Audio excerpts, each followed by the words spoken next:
one of the greatest experiences I've ever had was learning Chinese and living in China for 18 months. I think it's one of the most exciting times of my entire life. I'd always loved studying abroad. I loved traveling, but China happened very unexpectedly for me. I never thought I would be interested in China or Chinese. And, when I was just going into college, I came in pre-med and I was also a music major because those are the two things that I really loved.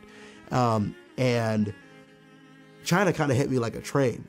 In 2006, the president of China, the former president, Hu Jintao, he invited 100 Yale students to go to China and meet him personally. And I was one of 12 freshmen that got selected for that trip. It was the summer that happened after my freshman year of college. And it completely changed my life. I went for 10 days and I'd seen things and I'd experienced things that I'd never experienced before. And I knew from that experience that I had to continuously study it. I had to continuously explore it. So starting my sophomore year of college, I decided to start studying Chinese. And my sophomore spring and that summer, I stayed in China for 6 consecutive months and studied Chinese at Peking University. And those 6 months were so cool because one, the Olympics were happening and Beijing was just preparing for the Olympics. So I remember the summer, you could see from my window the opening ceremony and you could see all the fireworks just lighting up the sky from the bird's nest. And it's just one of those experiences that you'll never forget, And and studying the language is very, very difficult, mind you, because, there are tones in the language and early on I would really mess those up. And I'll never forget one of the experiences where I was sitting on a bus and I was sitting next to this girl and I started just having a conversation with her. And what I thought I said was, 如果你有一个问题，你可以问我. So now, 问, that's a word that means to ask. 吻, that means to kiss. So I actually said, 如果你有一个问题，你可以问我.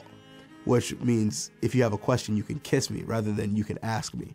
And she looked at me on the bus, stared at me for a second, and then she slapped me in front of everybody on that bus. And my Chinese friends were all laughing at me. And I realized that I made a mistake, and they taught me that mistake. And from there on out, I really paid attention to my tones because I didn't want to get slapped ever again. After I came back from China, I decided during my junior year that I was going to switch my major to East Asian Studies. And that I wanted to study Chinese more full-time, so I took the year off after my junior year and lived in China to just explore China, explore Chinese more in depth. So I just enjoyed my year there, and I got to do I did a lot of performing actually while I was there. I was on Chinese television performing. I did a lot of stuff at the State Department, and I think it just set up the stage for me to do a lot of the stuff that I'm doing now with music. Studying Chinese, you have to understand the fundamentals before you're able to just go out into the street and really start talking to people and have real conversations. You need to kind of build syntax. Same thing with language, same thing with music. If you want to be a great jazz player, you have to understand jazz chords before you can go off and start improvising and start understanding what people are truly trying to say and understand the language.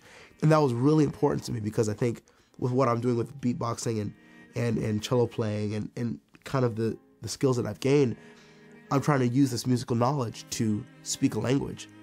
Once you start mastering the language and you start to talk to people, at the end of the day, you realize that everybody is human and everybody worries about the same things.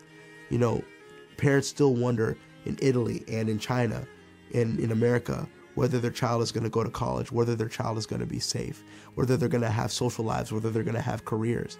It's something that we as humans fundamentally worry about and think about.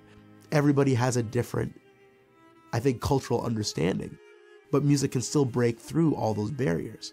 So I'm going to continuously just explore and experience things so I can understand how my music can translate to a wider audience.